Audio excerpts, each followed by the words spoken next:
मान सन्मान माझ्याकडे ही जी खात्रीलायक माहिती आहे की प्रकाश आंबेडकरजींनी मातोश्रीवर फोन लावला उद्धव ठाकरेंशी बोलण्यासाठी, तेव्हा दोनदा त्यांचा फोनच उद्धव ठाकरेंनी घेतलेला नाही.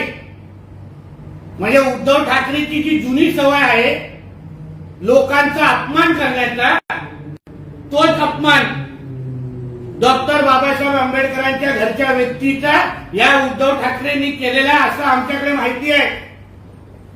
एका बाजूला मातोश्रीवर फोन करून फोन घ्यायचे नाही आणि दुसऱ्या बाजूला त्यांचे जे प्रमुख पदाधिकारी आहेत त्यांना महाविकास आघाडीच्या बैठकीच्या बाहेर ठेवायचं, बसून ठेवायचं तासनतास, आणि मग मीडिया समोर आल्यानंतर बोलायचं की आम्ही प्रकाश आंबेडकरजी एवढे मोठे नेते आहेत, त्यांना आम्ही एवढा मान सन्मान देतो.